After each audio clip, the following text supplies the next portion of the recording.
Hey, good morning, Matt. Matt.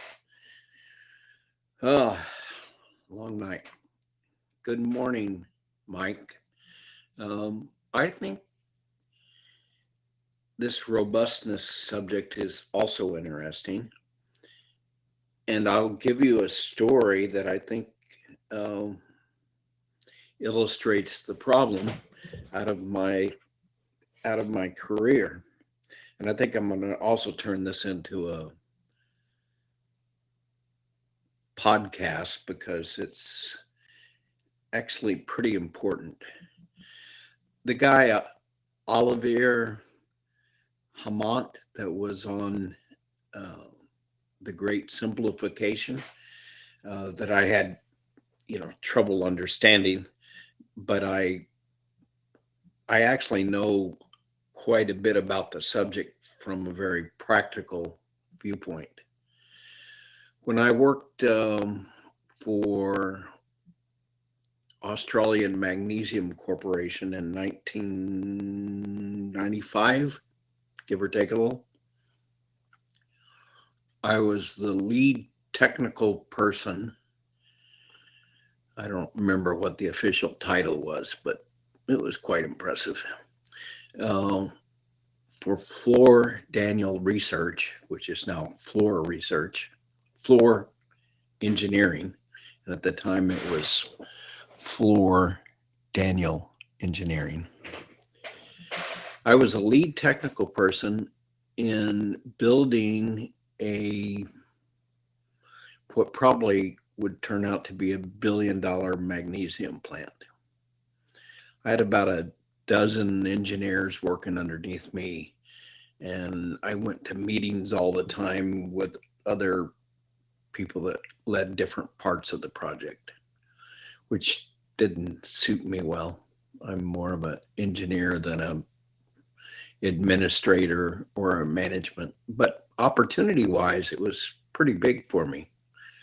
Uh, and I was there for a year on a visa, but they were going to expand it to, um, you know, like forever. I had gotten my residency papers for Australia, and they were going to move Julie and the girls, and if you wanted to come, move my family, whatever I define that to be, to Australia to live there indefinitely.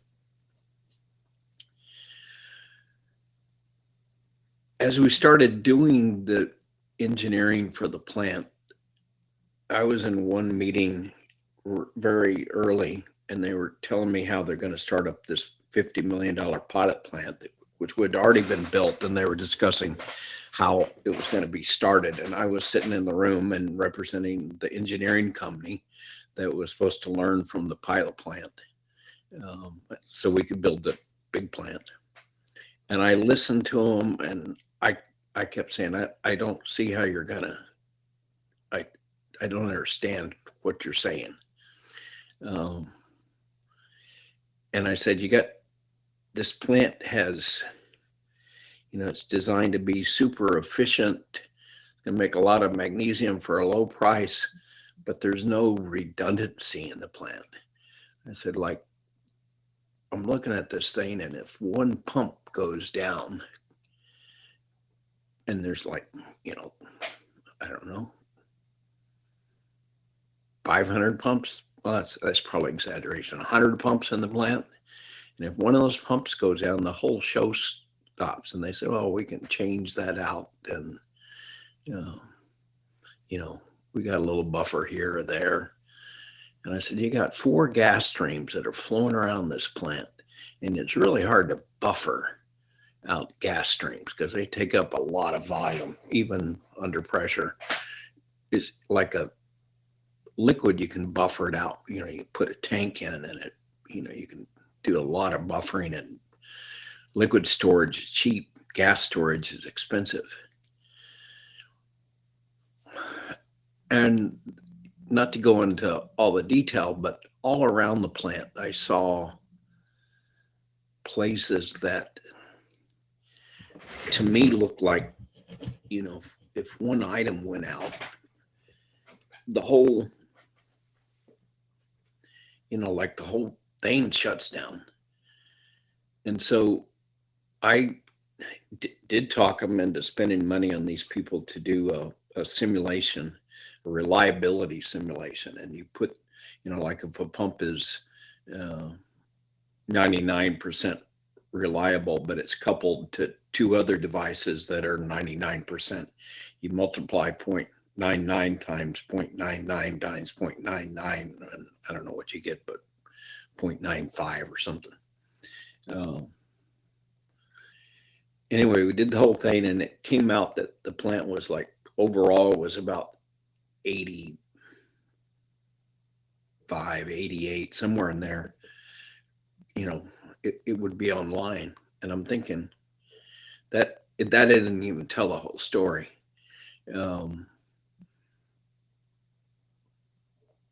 Because it, kind of assumed you could rapidly put in a new pump or a new, compressor or whatever, which my experience, life didn't run very smooth. It's got a lot of bumps and valleys, and I just thought that's not good enough. I said we need to like put redundancy all through this plant if we want it to. And they said, well, we can't really. They got to some expensive items like some distillation units that were single. It was really, I was asking for a lot of money. And then I got down to the critical issue is I wanted to put compressors to compress the gases and put them in a tank, that could hold high pressures, but we're not talking about little tanks, like tanks the size of, your house or something. So it came down to, I was asking for expend a lot of money. Obviously not a popular idea. And then they were just starting up the pilot plant. And I said, here, I'll make you a deal. I bet you can't keep the pilot plant running for 1 week. And if you can't keep the pilot plant running, which is kind of like a miniature version of what we're saying we're going to build this big plant, I said, we make that, the test. And I will bet you cannot keep this $50 million pilot plant that's overstaffed as hell compared to what you would do a commercial plant. You won't be able to keep it running. And at the time they were bringing in some, big shot guy that knew how to run plants. They didn't, my own opinion was I was better than him, but that wasn't their opinion. And it also wasn't my job. My job was to start building the big plant. So I made up a kind of a contract. I mean, I didn't have any authority to make up a contract, but it served the principle that I wrote up this thing that we're going to use the pilot plant to test the robustness of the system. I think I use the word reliability, or, ability to keep it online or whatever, but it was robustness. And if the pilot plant couldn't, and we expanded the time out to a month, because in 1 week, maybe that's not representative. So we're going to do a month, and we're going to see how robust the pilot plant can be over a month period. And I was confident enough of it that I kind of, rattled the establishment, and they wouldn't agree to it. And they came up with a sermon about, there's multiple reasons for a pilot plant, and yeah, measuring robustness is important, but we're also collecting data there. And this is really about collecting data. And it's not, how well the pilot plan is not a good measure of, the big plant. I said, well, actually, it's a lot easier than the big plant. Um, and so, this was right toward the end of my 1 year. They had to make a major commitment to move my family, plus the tax laws. With 1 year, um, the U.S. government will let you you're paying tax somewhere else. You don't have to pay in the States or something. I mean, there's all sorts of income tax implications that would require a major commitment on everybody's part to keep me there. And, you know, and I was going to have, good salary. I don't know if it was 200,000 or something, but I mean, it would have been my biggest, career move. Uh, but they wouldn't buy off on my wanting to use the pilot plan as a robustness test, and they wanted me to kind of back down on it. I needed to pay homage to the powers that be,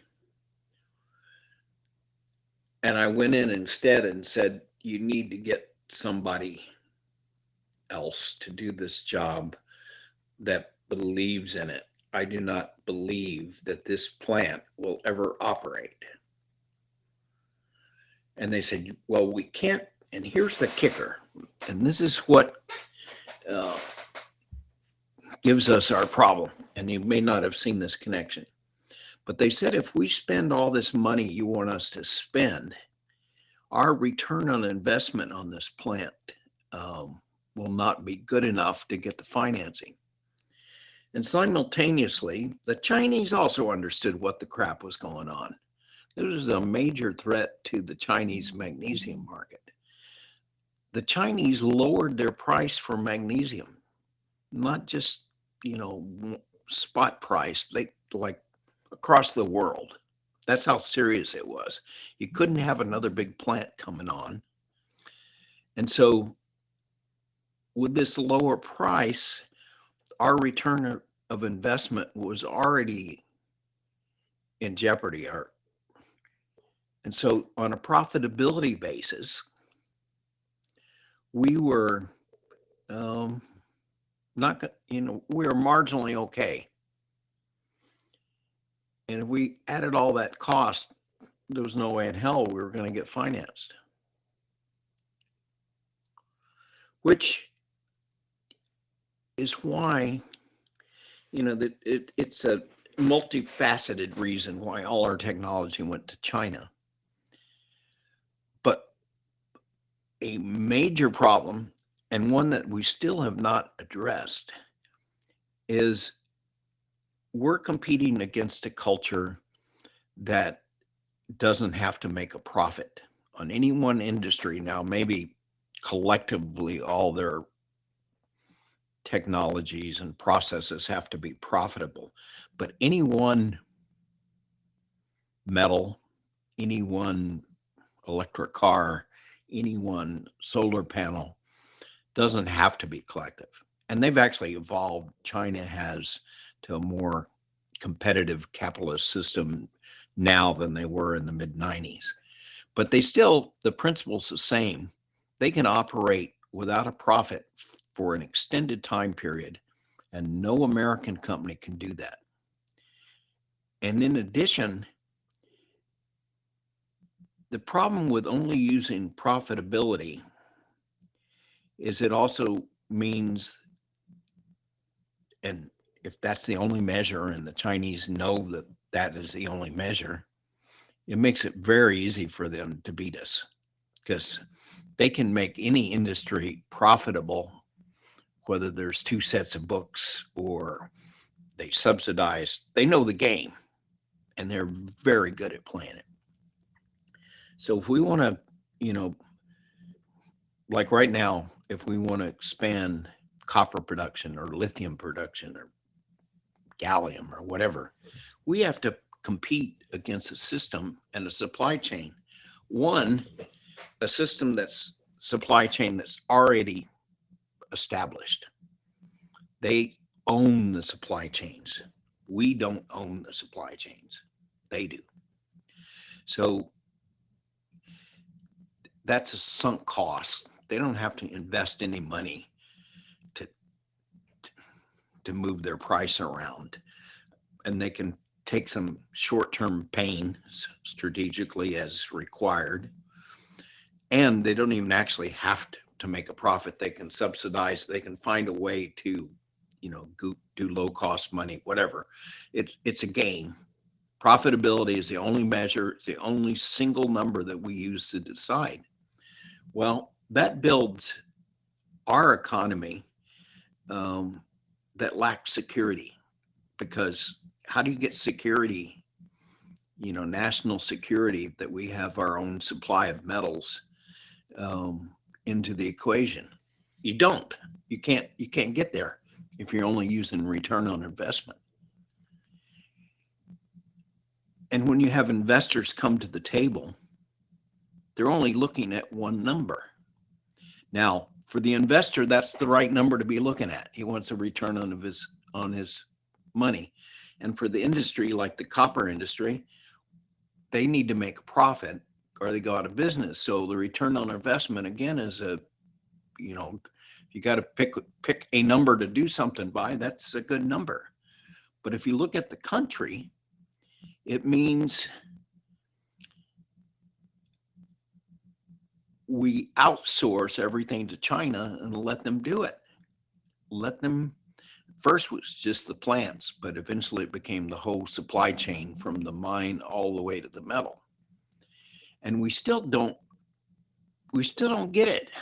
We're still, as a country, using one number. Now, a lot of what's happening right now is the US military is coming in and bidding up the price of, like, say, antimony. You need antimony to harden lead and make it useful as a bullet. Otherwise, it's soft as, soft, mushy, pure lead is crap for a bullet. So you need to put antimony in it. Well, we don't make the antimony. We have very little of it ourselves. China has it. So what our military is doing is saying, here, we'll pay a zillion bucks for a bullet, or we'll pay a zillion bucks for antimony, because we do make lead and recycle. Actually, Mexico helps us a lot there. But there is a source of, reliable friend shore lead. Um, but we need antimony to put in that lead if we're going to make munitions. So the military jacks up the price they'll pay for antimony and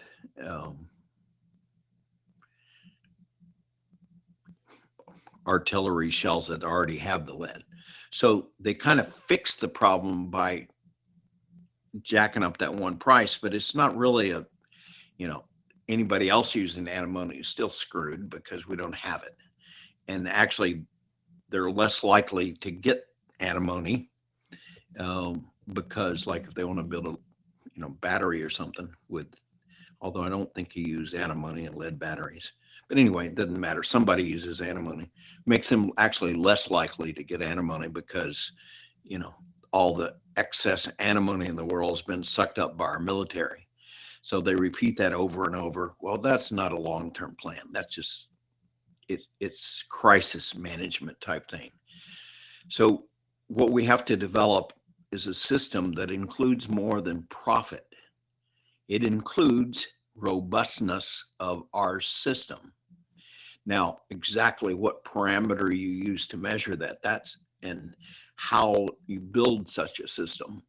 And I think it has something to do with, guaranteeing prices for metal producers. Uh, but that's a whole nother podcast.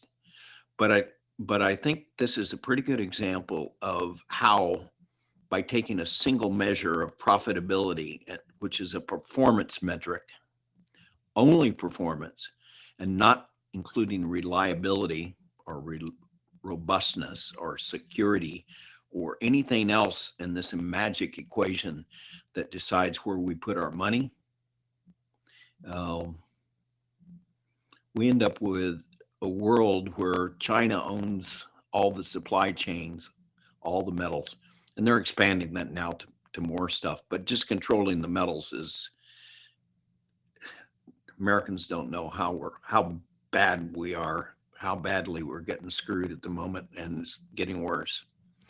So we've built a system that is not robust as far as getting, you know, metals that we need to build our cars and trains and buildings and phones and TVs and chairs and, you know, farm equipment, everything else. We've built a system that depends on China because if we were great buddies with China and we're in love with them and they're in love with us, might work out. But in a system where we're competitors, which brings that word in again, and we're, almost arch enemies, the villains, they're the villains, or we're the villains, depending on what side of the fence you're on. It's just using profitability is a crap measure. You need to include things like security, jobs for people. A lot of other factors need to go in that equation to decide what you build. And even we don't even actually do a good job. Like right now, we're building all these data centers based on AI, which is not a profitable technology yet. And we're betting the farm that the costs are going to go down and it's going to become a profitable technology. But I argue that using AI is going to be limited because we don't do much anymore. For instance, in my field, metals, you can't optimize the supply chain. You don't own. Good morning. China can Matt. optimize it Matt. and make it even harder for us to get into the metals business. As long as we just keep using Mike. one single factor, return on investment, to make a decision. This robustness and don't include reliability, robustness, jobs, security, and I'll give you a story that I think that reflects our national illustrates interest. the problem. Anyway, son, that's my take on robustness. My career. And I think I'm going to also turn know this more into about that than you thought I might know. And I've actually lived some real world experiences. Actually pretty important. The Australian Magnesium Corporation was Hamont, that was on the biggest one that stands out in my head. Great Simplification. After I left there, they never kept the pilot plant running for a week. But they called me I actually Nostradamus know quite a bit about the subject from a very practical viewpoint. Some guys wrote me and said, when I worked, I wanted to write you and know that your name is now Nostradamus. Australian Magnesium Corporation, I went back to not having a job, give or take a little. Where I could have just kept my mouth quiet about I was the robustness, lead technical person, reliability. I don't remember what the official title was, but it was quite impressive. They also, I think, spent something like Floor $200 million, which is now Floor trying Research, to engineer that engineering. Plant. And at the time, it was Floor scale plant. Daniel. It was an amazing amount of money that I was a lead Australian technical government person and a few select investors put in. A plant was never built. What probably would turn out to China be a went $1 back billion and raised up the price plant. of magnesium. I had about a dozen and the engineers world kept working going underneath me. because And we I went only to know meetings all the time with other one number, people return on led investment, different to parts make of the our project. investment decisions. which didn't suit me. Now that's a little bit, I'm more of an engineer than a biased and administrator as or a nuanced, management. But opportunity-wise, it was not going to pretty listen to big me for for me. 25 minutes when I put this on a podcast. And I was there for a year on a visa. Whatever. But they were the going story, to expand it to talk to you later on some of your other topics. Like forever. I had got See you, my son. Bye-bye. residency papers for